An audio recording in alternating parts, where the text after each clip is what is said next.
नमस्ते। मैं हूं अमी पटेल मेहता और मैं आज आपको इंट्रोड्यूस करवा रही हूं मेरे मम्मी पापा से। मेरे पापा है mister Arun Mehta, retired civil engineer. और मेरे मम्मी है भारती अरुण मेहता। अ, उनके बारे में आज हम चर्चा करने वाले हैं। तो मेरा पहला प्रश्न आपसे है। मम्मी, मेरा पहला प्रश्न आपसे ही है क्योंकि हम आज विमेन एम्पावरमेंट के बारे में बात कर रहे हैं। तो मुझे ये जानना है कि जब आप शादी करके आई तो आपने कहा, आपकी उम्र क्या थी और आपने कहाँ तक पढ़ाई की थी? जब मैं शादी करके आई तो मैंने एसएससी तक पढ़ाई की थी और उस समय मेरी उम्र करीब 18 साल रही होगी। और हुआ यूं कि मेरी मम्मी और मैंने दोनों साथ में मम्मी ने फाइनल का और मैंने एसएससी का एग्जाम साथ में दिया था। तो उनसे मुझे बहुत प्रेरणा मिली कि अगर मेरी मम्मी इतनी बड़ी होकर के भी फाइनल की एग्जाम की तैयारी कर रही है और पास भी हो गई तो मुझे भी तो उनकी तरह अच्छी तरह से पढ़ाई करनी चाहिए एसएससी के बाद आगे। इसलिए मैंने भी आगे पढ़ने की सोच ली और मेरे ससुराल वाले भी उसमें बहुत खुश थे कि मैं आगे पढ़ना चाहती हूँ, तो उन्होंने भी मुझे प्रेरित किया कि हाँ पढ़ाई कर लो जितनी करनी है। मेरे पापा से पूछ रही हूँ। अब पापा, आपको क्या लगा इसके बारे मैं में? ऐसा बताता हूँ कि उनकी मेमोरी इतनी शार्प थी और उसकी जो पढ़ाई की लगन तो थी, और साथ साथ में उनकी इंटेलिजेंस भी मुझे ऐसी लगी कि ये इंटेलिजेंस ही है, उसको ऐसे वेस्ट नहीं करें, उसको आगे से आगे ही आगे बढ़ाएं तो वो कहाँ तक कहाँ जाके जा सकती है। वो मुझे लगा कि ये मुझे करना ही चाहिए। और उनकी यानी कि उन्हीं उनकी इतनी एफिशिएंसी और उनकी मेमोरी और उस की पढ़ाई की लगन सब देख के मुझे ऐसा लगा कि उसको आगे से आगे चलना ही चाहिए। और आपकी उम्र क्या थी और आपने क्या पढ़ाई की थी? मेरी उम्र शायद 26 के आसपास होगी और मैं बी सिविल पढ़ा हूँ। नहीं, आपके मम्मी में 5 साल का डिफरेंस होगा शायद, तो आपकी 23 के आसपास होगी। 23 के आसपास होगी। हम्म। और आपने कहाँ तक पढ़ाई की थी शादी की तब? मैंने बाद में शादी के बाद में 1-2 साल के बाद बी सिविल कंप्लीट किया। मैं भी पढ़ रहा था। अच्छा, आप भी पढ़ रहे हाँ, थे? मैं भी पढ़ रहा था। तो अ, मुझे मेरा 1 साल रह गया था, मैं बी लास्ट ईयर में था। तो फिर वो भी मैंने खत्म किया, मगर उसके पहले हमारा तो मैरिज तो हो गया। और मैंने भी मैरिज के बाद ही अच्छा, आपने भी मैरिज के बाद? बाद में ही किया। ओके। तो आपसे भी इंस्पायर मम्मी हुई हो सकता है ऐसा कि मुझे भी साथ साथ दोनों पढ़े। आप दोनों साथ साथ पढ़े, मगर मुझे तो मेरे तो करना ही था। हाँ, आपको मैंने तो अपने निश्चय कर ही रखा था। मगर इसका मतलब ये नहीं है कि उसको मुझे ऐसा लगा कि ये इंटेलिजेंसी को क्यों ऐसे घर में पड़े रहने देवे। और ये तो कोई ये तो कोई बात नहीं हो कि इतनी इंटेलिजेंसी को ऐसे ही वेस्ट हो जाना चाहिए। तो वो मेरे मन में बहुत ही ऐसा। और दूसरी बात ये है कि हमारे फैमिली है तो मेरा फादर भी तो इंजीनियर, वो पीडब्ल्यूडी में एग्जीक्यूटिव इंजीनियर थे। और वो भी तो और हमारा पूरा परिवार जो है तो बिल्कुल सुखी थे, क्योंकि वो टाइम में तो जो है वो इंजीनियर बहुत कम थे। और मेरे फादर का तो इतना वर्क था और इतना आसान था कि हमने सोचा कि घर में रह के मेरे दादा उस जमाने में सिविल इंजीनियर होके कराची से पढ़ के आए थे, ऐसे मैंने सुना है।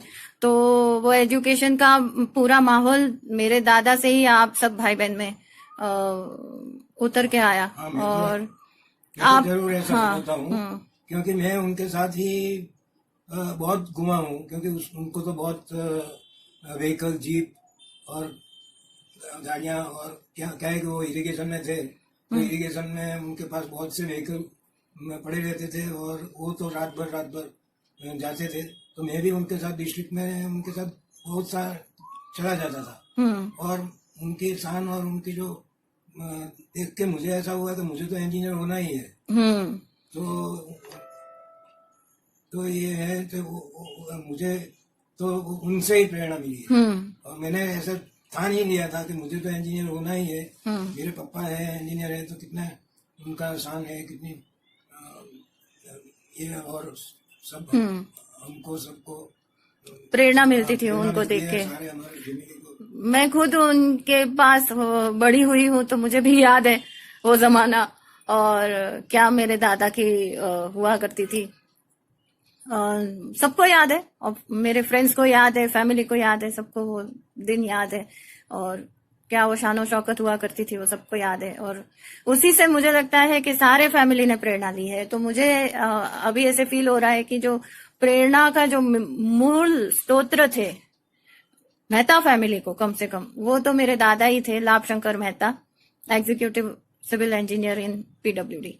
तो ये तो पता चल रहा है कि मम्मी कौन से फैमिली में जा रही है, किस टाइप के फैमिली में जा रही है, वो फैमिली का क्या, उस फैमिली में एजुकेशन और विमेन एम्पावरमेंट तो पहले से ही था ही, क्योंकि मेरी दादी को भी उस जमाने में मैंने सुना कि मेरे दादा ने इंग्लिश के ट्यूटर रखे हुए थे, और मुझे पता है वो बहुत इंटेलिजेंट थी।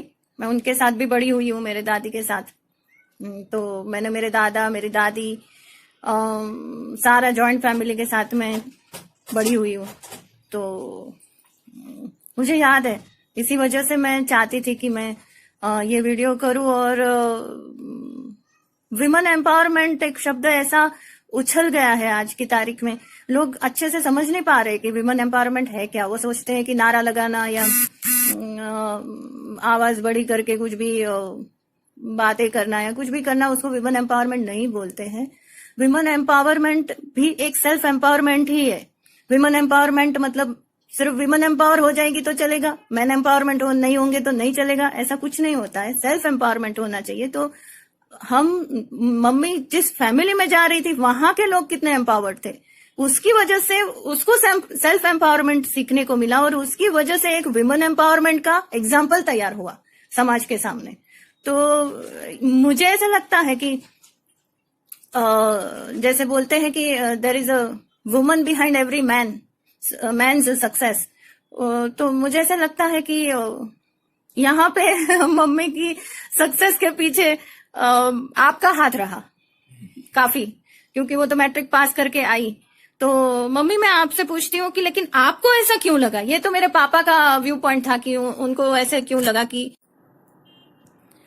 हाँ, तो मैं आपसे पूछना चाहती हूँ कि आपको ऐसे क्यों लगा कि आपको आगे पढ़ाई करनी चाहिए? ये मेरे पापा के व्यू पॉइंट्स तो थे ही कि आपको आगे पढ़ना चाहिए, लेकिन आपके भी कुछ अपने व्यू पॉइंट्स रहे होंगे ना कि मुझे क्यों आगे पढ़ना है।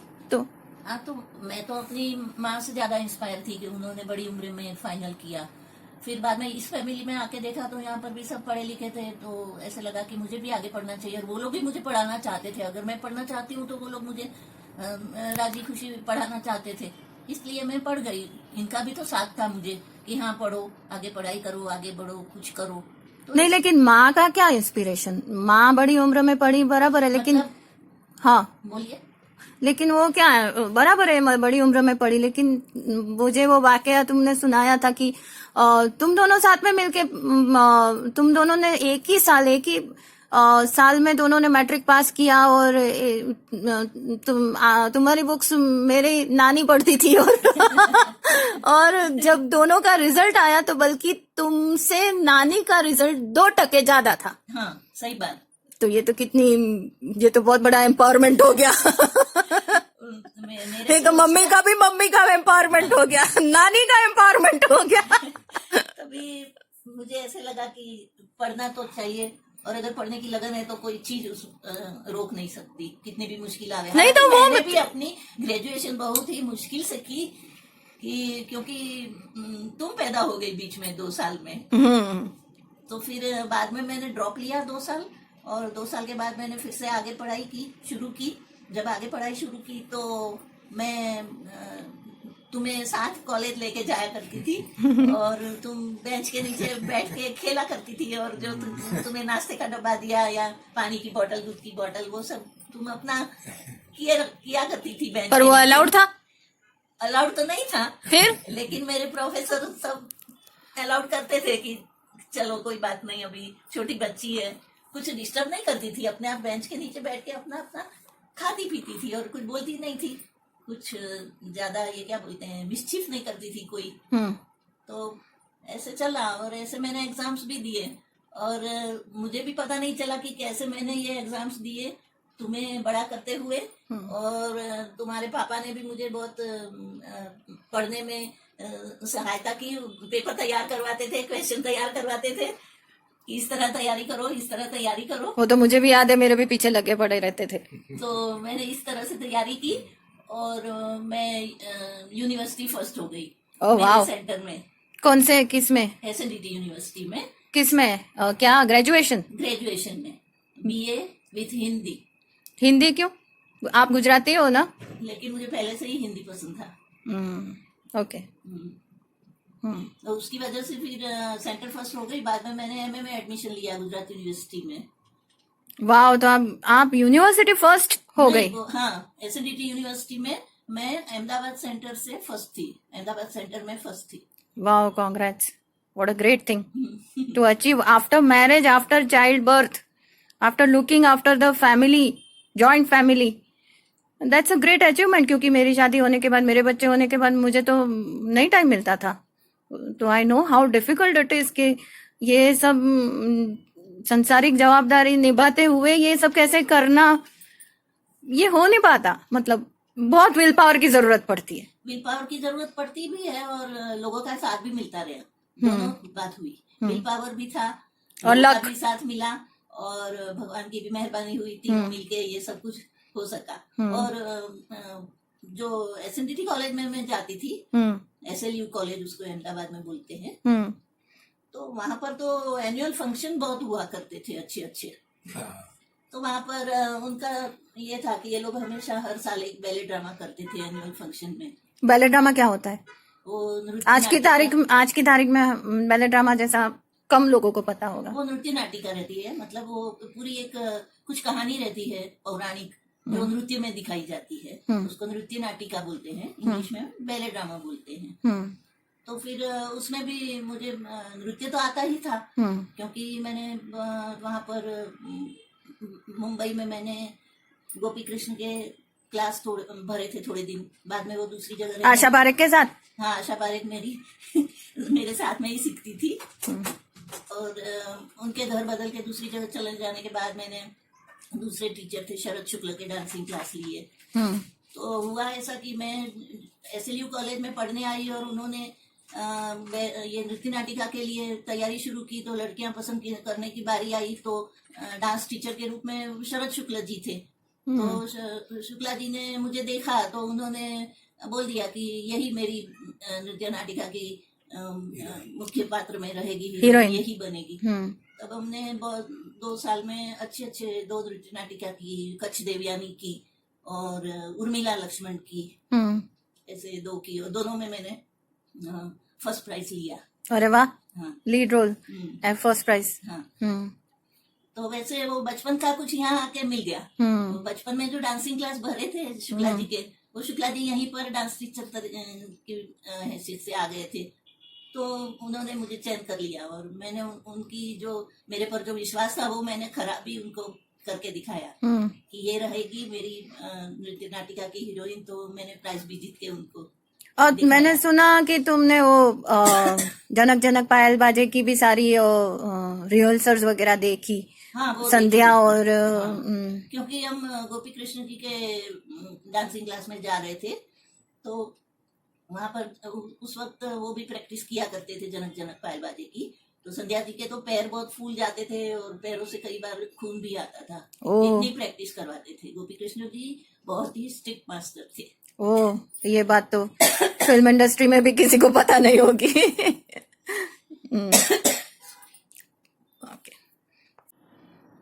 शादी के बाद आपका पढ़ाई का शौक तो पूरा हो गया, लेकिन आपको नृत्य, संगीत एक्स्ट्रा करिकुलर एक्टिविटीज, आपका आर्ट्स एंड क्राफ्ट भी बहुत अच्छा था, मुझे बहुत अच्छी तरह याद है।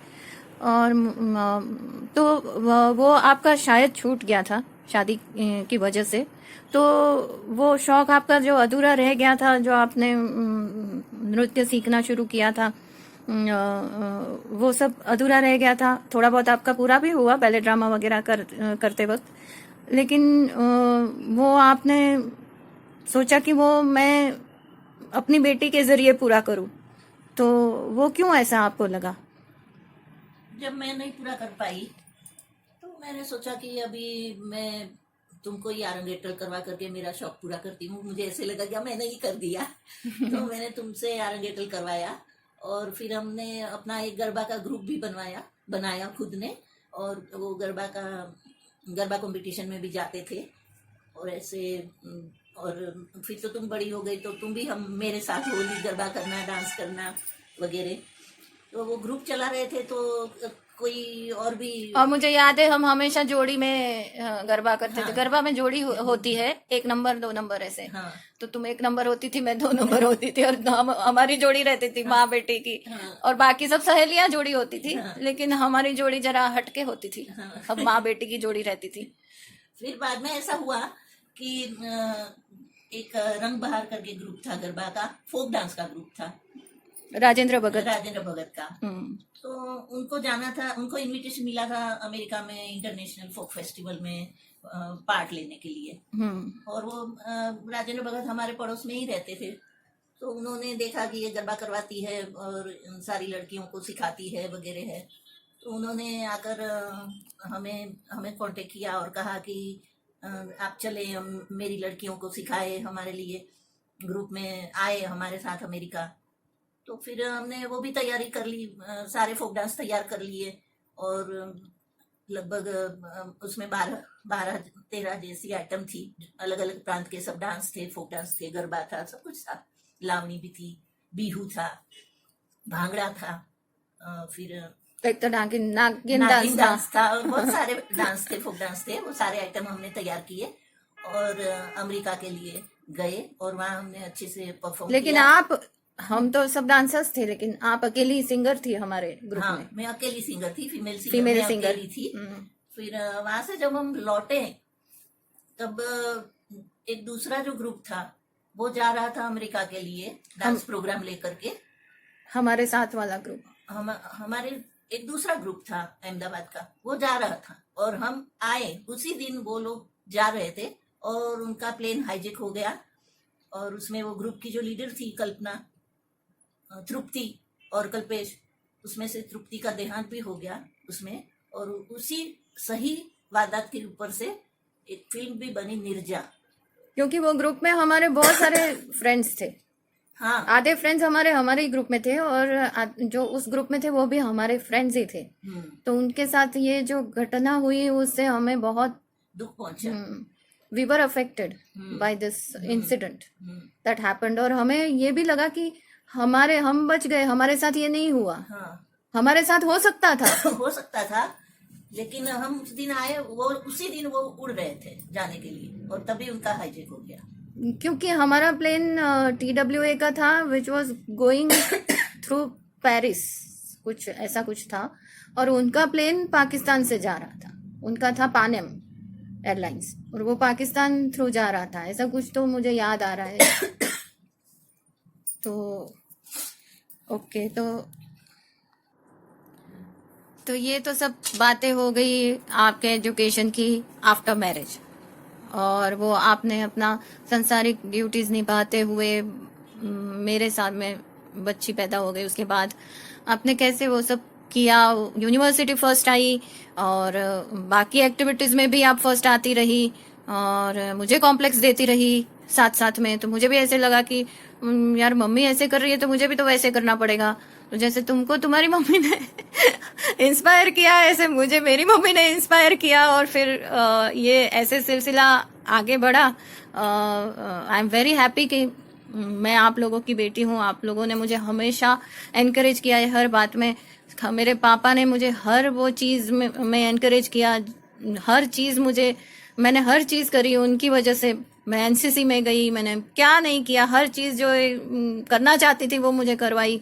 एजुकेशन तो है ही, लेकिन उसके अलावा तो ये फैमिली बैकग्राउंड कितना इम्पोर्टेंट होता है ये मुझे पता चल रहा है, for a woman to grow and to prove herself in this world. तो ये एक बहुत मैं अपने आप को लकी मानती हूँ इस बारे में, being a woman my self. और ये तो हुई आपकी एजुकेशन की बातें, लेकिन एजुकेशन के बाद आप तो घर पे थी, एजुकेशन हो गया आपका, कहा आपने कहा एमए तक पढ़ा, एमए बीएड पढ़ा, लेकिन मुझे तो अभी खाली बीए तक की स्टोरी मालूम है, जब आप यूनिवर्सिटी फर्स्ट आ गए। फिर उसके बाद एमए कैसे करने का सोचा, क्यों करने का सोचा, और फिर उसके बाद बीएड कैसे हुआ, और फिर आगे की करियर कैसे, you are a career woman, तो वो कैसे हुआ? तुमने सोचा था क्या कि तुम करियर करोगी, कुछ काम करोगी, या सिर्फ पढ़ के बैठ जाओगी? What all, just tell. कुछ सोचा तो नहीं था, लेकिन संजोग ऐसे आके मिले कि मेरा करियर बनता गया। सोचा कुछ भी नहीं था। बीए के बाद मैंने गुजरात यूनिवर्सिटी में एमए का एडमिशन लिया। वहाँ भी अच्छी तरह से पढ़ाई चल रही थी, और मेरे प्रोफेसर जो थे अंबाशंकर नागर जी थे, भगवत शरण अग्रवाल जी थे, भोलाभाई पटेल जी थे, वो सब, चंद्रकांत मेहता जी थे, वो सब। चंद्रकांत मेहता मेरे अरंगेट्रल में आए थे ना as a chief guest? Chanchu Mehta, अच्छा ठीक है। कोई तो एक literary person had come as a chief guest in my arangetram. ऐसे आपने पहचान वाले कोई बुलाए थे? नहीं, अनंत राय रावल।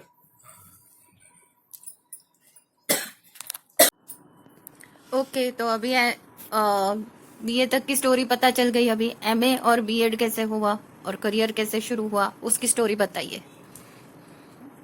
यूनिवर्सिटी फर्स्ट आने के बाद मुझे एमए में बहुत आसानी से एडमिशन मिल गया। तो यूनिवर्सिटी में प्रोफेसर भोलाभाई पटेल जी और भगवत शरण अग्रवाल जी, चंद्रकांत मेहता जी, अंबाशंकर नागर जी, ऐसे प्रोफेसरों के पास मैंने आगे एमए विथ हिंदी किया, और बाद में एमए विथ हिंदी किया, और बाद में मेरे घर के पास ही स्वस्तिक हाई स्कूल था, वहाँ पर जॉब के लिए चली गई। उन्होंने मुझे जॉब पे रखा, और वो स्कूल के प्रिंसिपल थे चंद्रकांत पाठक जी। तो उन्होंने मुझे बताया कि आप तो बहुत अच्छा पढ़ाती हो, तो बीएड कर लो तो अच्छी बात है। तो उन्होंने मुझे चिट्ठी लिख के दी कि टर्म शुरू हो गई है तो कहीं पर एडमिशन तो नहीं मिलेगा, लेकिन गुजरात विद्यापीठ में मैं चिट्ठी लिख के देता हूँ, तो आप वहीं पर बीएड कर लो।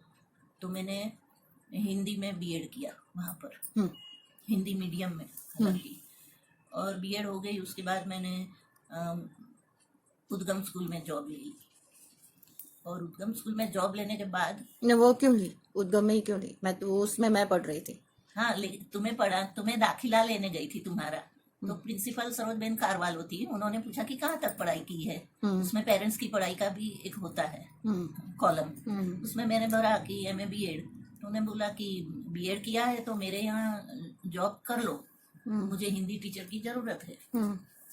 मैंने सोचा कि तुम्हें लेने जाना छोड़ने जाना, उससे अच्छा तुम्हें लेके ही जाना स्कूल में, पढ़ा करके वापस स्कूल छूटे तो तुम्हें लेके घर आना, अच्छी बात है। तो मैंने वहीं पर जॉब पकड़ ली। हाँ, और बाद में फिर बाद में मैं टीचर्स डॉटर बन गई। फिर ऐसे स्वस्तिक ना गई और उद्गम चली गई, क्योंकि अमी की वजह से।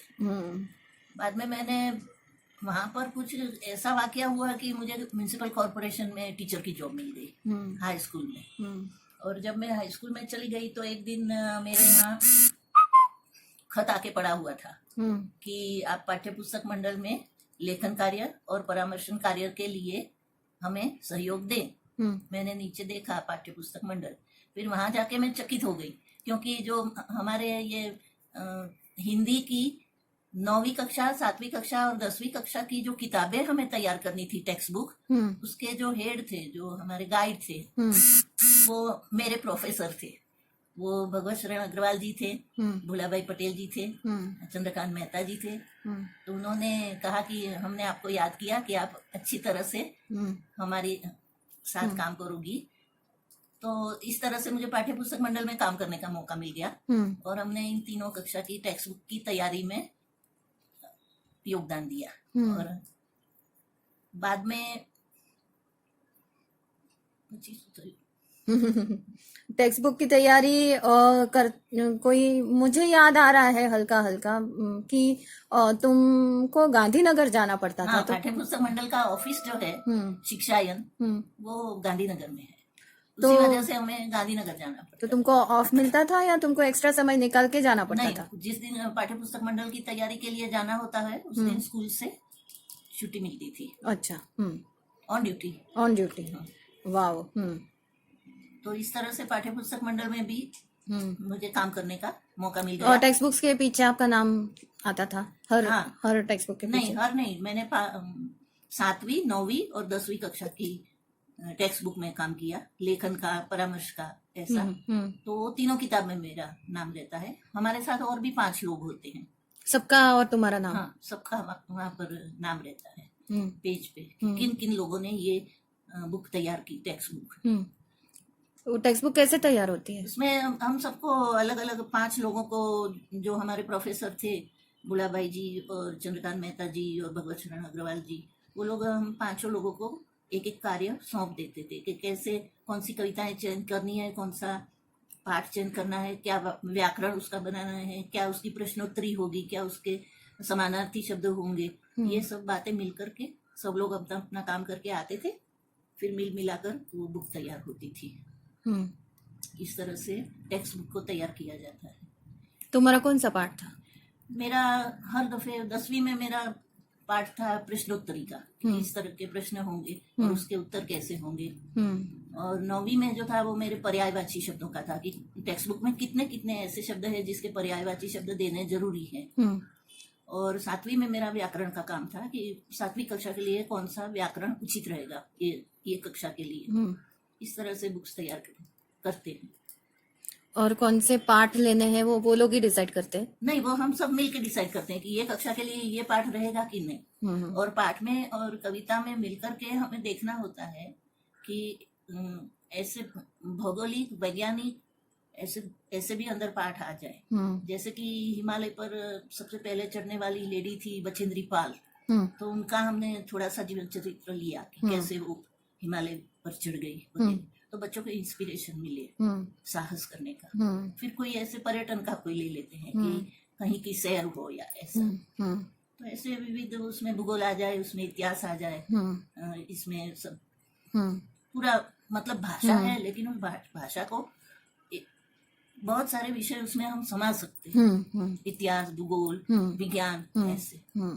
तो फिर उस समय तो भारत ने नया नया रॉकेट भी चढ़ाना शुरू किया था, तो उसका भी एक लेसन ले लेते थे कि आर्यभट्ट कैसे तैयार हुआ, कैसे छोड़ा। विज्ञान का भी कोई विषय, कोई इतिहास का ले लेते थे। अच्छा, ठीक है। और अंबाजी में जाके मीटिंग किया था वो अंबाजी में। एजुकेशन के बीच में फिर अभी मुझे कुछ याद आ रहा है कि आपने गजल संग्रह लिखा था, कुछ 100 गजलें या ऐसे कुछ गजलें लिखी थी, उसको प्रिंट करवाई थी। अभी भी है वो गजल संग्रह की बुक, और उसके ऊपर एक कैसेट भी बनी है जिसको कोई फेमस सिंगर ने गाए भी है वो गजल्स। तो ये कैसे हो गया, कब हुआ, इसके बारे में बताइए। ऐसा है कि एमए के दौरान अंबाशंकर नागर जी जो थे वो मुझे बहुत इंस्पायर किया करते थे कि तुम अच्छी लेखिका हो, कुछ लिखो। तो क्या लिखूं? फिर उन्होंने ही बताया कि कुछ कविताएं लिखो, कुछ लिखो, तुम लिख सकती हो। तभी मैंने ऐसे ही गज़लें लिख दी। और उस समय जगजीत सिंह की गज़लें बहुत लोग सुनते थे, तो वो सुनती रहती थी। बाद में मुझे पता चला कि ऐसे ऐसे कुछ लिख सकते हैं, तो मैंने सारी 80-90 गज़लें लिख दी। फिर अंबाशंकर नागर जी के पास लेके गई कि मैंने ऐसा ऐसा लिखा है। तो वो मेरे पर बहुत खुश हो गए कि तुमने बहुत ही अच्छा लिखा है, अभी इसकी बुक बनवाओ। तब जाके मैंने उसकी बुक बनवाई, प्रिंट करी, मतलब हाँ, उसकी छपवाई मैंने। और उसका नाम प्रपात है। तो प्रपात मतलब कि जो अंदर से एकदम से फूट करके निकल गया, कोई ऐसे था नहीं दिमाग में कि ये लिखना वो लिखना, ऐसे कुछ नहीं था, ऐसे ही अपने आप जो फूट पड़ा वही। और फिर बाद में बालशंकर नागर जी ने कहा कि उनका बेटा जो था वो म्यूजिशियन था, तो उन्होंने बताया कि ये तो म्यूजिक ये तो गाई जा सकती है इसको अगर कोई कंपोज करे तो मैंने बोला कौन करेगा, तो नागर जी ने कहा कि मेरा बेटा तो अभी अमेरिका जा रहा है 2 दिन में, तो मैं अतुल भाई देसाई और मालती लांगे का मुझे अतुल देसाई तो बहुत फेमस है। हाँ, singer, he is very famous. तो नागर जी ने कहा कि मैं चिट लिख के देता हूँ आपको, तो आप अतुल देसाई और मालती लांगे से कांटेक्ट करो कि वो गाएंगे आपकी गजल, तो फिर कंपोज करके उसकी कैसेट बनवा सकती हो। तो नागर जी का जैसे ही उन्होंने देखा कि नागर जी ने पर्ची लिख के दी है, तो उन्होंने तुरंत हाँ बोल दी और गाया भी मेरी गजल उन्होंने। तो वो कैसेट कहाँ है? वो मार्केट में नहीं है? नहीं, मार्केट में नहीं है। मैंने ऐसा कुछ करने के लिए वो बनाई ही नहीं थी, मैंने तो अपने आनंद के लिए, किसी ने कहा कि ये करो, करना चाहिए, अच्छा है, तो मैंने वो कर दिया। लेकिन मार्केट में तो डालना चाहिए ना, because he is a quite famous singer. Malti Lange, I am unfortunately मैं नहीं जानती हूँ, लांगे मतलब मस्ट बी महाराष्ट्रियन, मगर मैंने वो सुनी है बचपन में, और she has a very sweet voice, Lata जैसी वॉइस मुझे लगी थी उस time. And Ashish Desai is obviously a very good singer. Ashish Desai नहीं, हाँ, तो ये आशिष देसाई, हाँ, तो वो मार्केट करनी चाहिए थी। ऐसा कोई इरादा था ही नहीं, कुछ फेमस होने का इरादा नहीं था, कुछ पैसे कमाने का भी इरादा नहीं था, अपने लिए सब कुछ। हम अगर ये अच्छे कर सकती हूँ, जिसने मेरे पे विश्वास किया कि तुम ये कर सकती हो, वो विश्वास मैंने उनका तोड़ा नहीं, पूरा करके दिखाया कि हाँ कर सकती। अभी भी अगर वो कैसेट मिलती है तो प्रमोट करना चाहिए। अभी तो शायद ढूंढनी पड़े, पता नहीं है अभी कि कहाँ है कि क्या है। वो कैसेट फॉर्म में होंगी, उसको सीडी या वो अभी के इसमें ऑडियो फॉर्म में लाना चाहिए। देखते हैं, ये करना पड़ेगा। और ठीक है, तो ये तो हो गया। अभी उस जमाने में ओनली चाइल्ड का कॉन्सेप्ट था ही नहीं। बेसिकली ओनली चाइल्ड क्या होता है किसी को कुछ पता ही नहीं था उस जमाने में। आप दोनों ने, मेरे माता पिता ने, मैं ओनली चाइल्ड हूँ, तो ये आपकी चॉइस थी।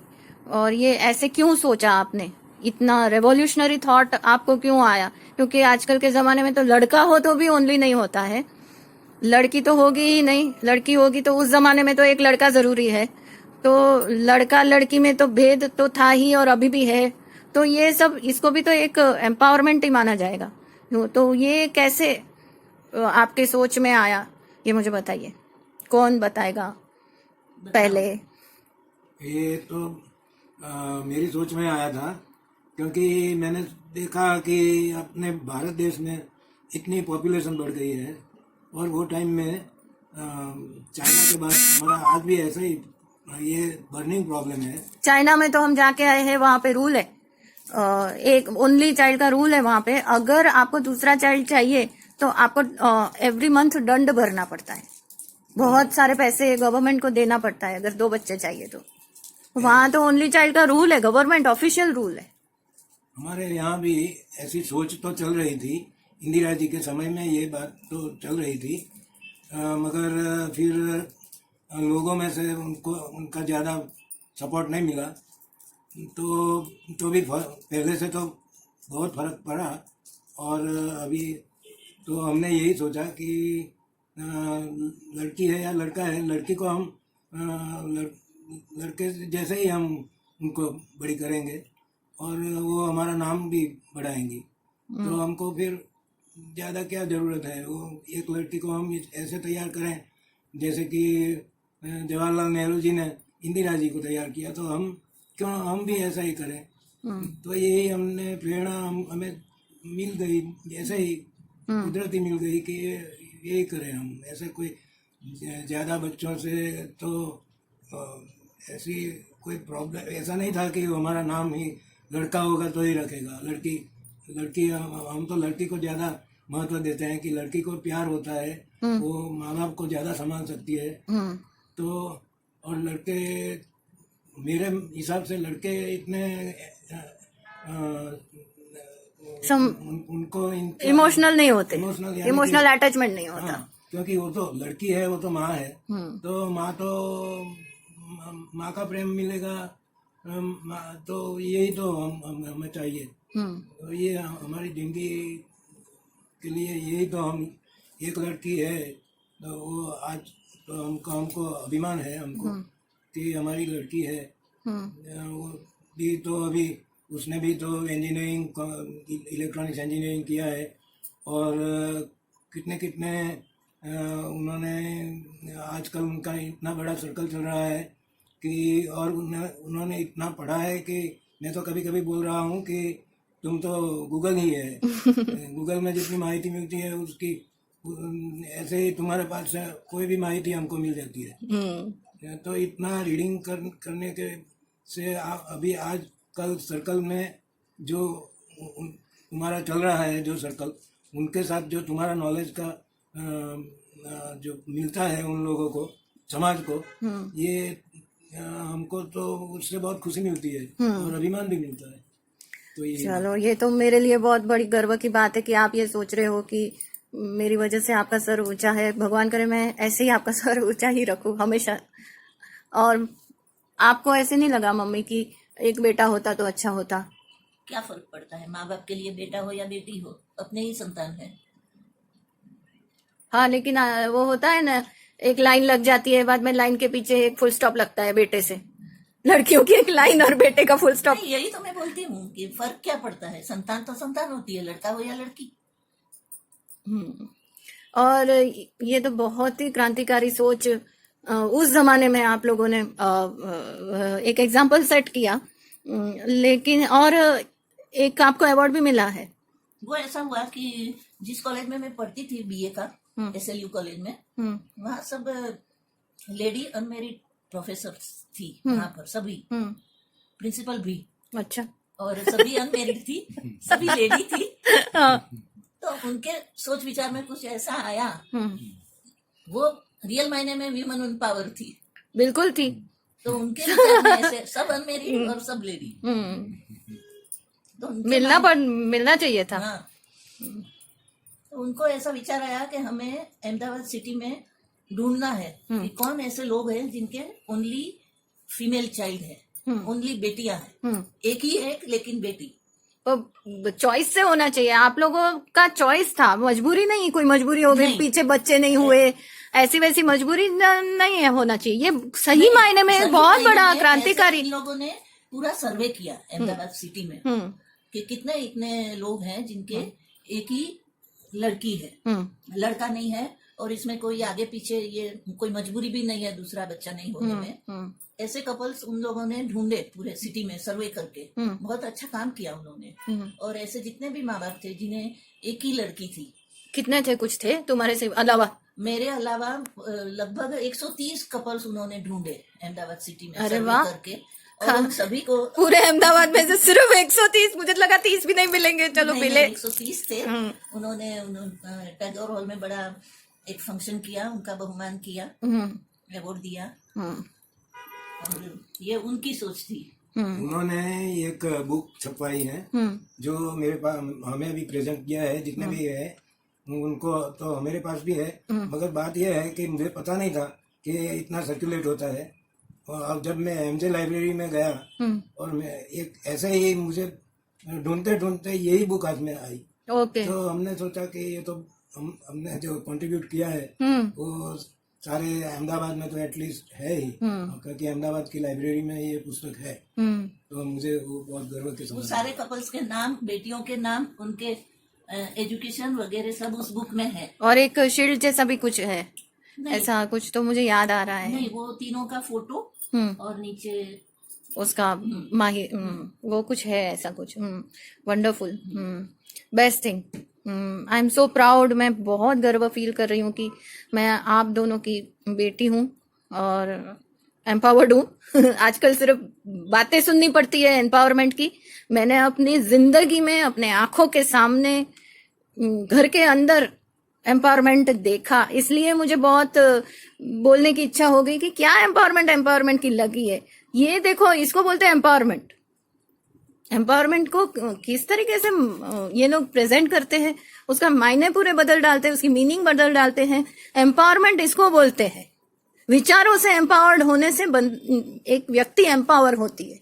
फिर वो वुमन है तो उसको विमेन एम्पावरमेंट में बोलते हैं, तो मैन है तो वो भी तो बेचारा एम्पावर ही होता है ना।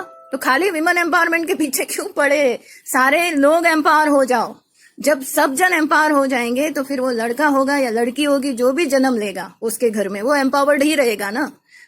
अगर पिता एम्पावर्ड है, माता एम्पावर्ड है, तो बच्चा भी तो एम्पावर्ड ही रहेगा ना। तो ऐसे थोड़ी हम एक वुमन को पकड़ के एम्पावर कर रहे हैं, ऐसा नहीं है। पूरे समाज को हमें एम्पावर करना है तो उसके लिए विचारों से एम्पावर होना है और सेल्फ एम्पावरमेंट करनी है, तब जाके वो एम्पावरमेंट होता है। वो खाली विमेन एम्पावरमेंट करने से नहीं होता। ये एक पूरा एक साझा एफर्ट होता है एम्पावरमेंट के लिए। तो ये मुझे बताना था। ये मुझे लगा कि मैं ये एक सीरीज शुरू करना चाहती थी, तो मुझे लगा कि सबसे बेस्ट एग्जाम्पल तो मेरे घर के अंदर है, वहीं से शुरू करती हूँ और आगे बढ़ती हूँ। और जो जो मुझे इंस्पायर करते हैं, मुझे लगता है कि जो एम्पावरमेंट को प्रेजेंट करते हैं उनके मैं इंटरव्यूज लूंगी, ताकि इंडिया के विमेन को लगे कि नहीं, अगर इन्होंने करा है तो मैं भी कर सकती हूँ। अगर ये एक लेडी है जो शादी के बाद भी पढ़ाई मैट्रिक पास होके आई है और फिर एमए बीएड कर चुकी है और इतना सारा उसने अपनी जिंदगी में अचीव किया है करियर में, तो मैं भी कर सकती हूँ। अगर ये एक कपल ने ऐसे सोचा कि हमें लड़का हो या लड़की कुछ फर्क नहीं पड़ता है, हम उसको बड़ा करेंगे लड़के की तरह ही, या एक ह्यूमन बीइंग जिसको हम एम्पावर्ड ही रखेंगे, तो वो भी तो एक बहुत ही बढ़िया इंस्पिरेशन होता है। तो ये सब मुझे बताना था आप लोगों के बारे में, तो इसलिए मैंने ये वीडियो बनाया। Thank you so much for being my parents. I'll always be grateful to you. I'll always take inspiration from you and only you. And आज मैं जो कुछ भी हूँ, जो मेरी हस्ती है, जो मेरा एग्जिस्टेंस है इस दुनिया में, वो सिर्फ और सिर्फ आप दोनों की वजह से ही है। So thank you so much. Hats off. Congrats. And God bless also. अभी आगे अमी ने बताया कि आजकल स्त्री सशक्तिकरण का चल रहा है ऐसे, और उसमें मैं अपना व्यू रजू करना चाहता हूँ। तो स्त्री सशक्तिकरण में मैं अलग रूप से आपके सामने लाना चाहूँगा। स्त्री को शास्त्र में शक्ति रूपिणी कही है। शिव अर्धनारीश्वर रूप में माने जाते हैं। शिव के तांडव और पार्वती के लास्य नृत्य के मिलन से जो स्पंदन होते हैं, जो कि सारे ब्रह्मांड को कार्यान्वित, स्पंदित, जीवित करते हैं, यह शिव शक्ति ही सत्यम शिवम सुंदरम है। यह सच्चिदानंद रूपिणी शिव शक्ति ब्रह्मांड को धारण करके धरती के रूप में प्रेम, दया, माया, ममता वगैरह अनेक रूप में इस संसार को धारण कर रखती है। यह शक्ति को सुप्त रूप में रहने दीजिए। अगर महाकाली रूप में आ जाए तो हाहाकार हो जाए। याद रहे, स्त्री सशक्तिकरण के रूप में हम पूरे राष्ट्र को, सारे भारत देश को सशक्तिकरण करते हैं, और यही भारत देश पूरी दुनिया का गुरु पथदर्शक बनेगा। वाह, सही कहा आपने, बहुत ही सही बात कही। शुक्रिया, धन्यवाद आपका।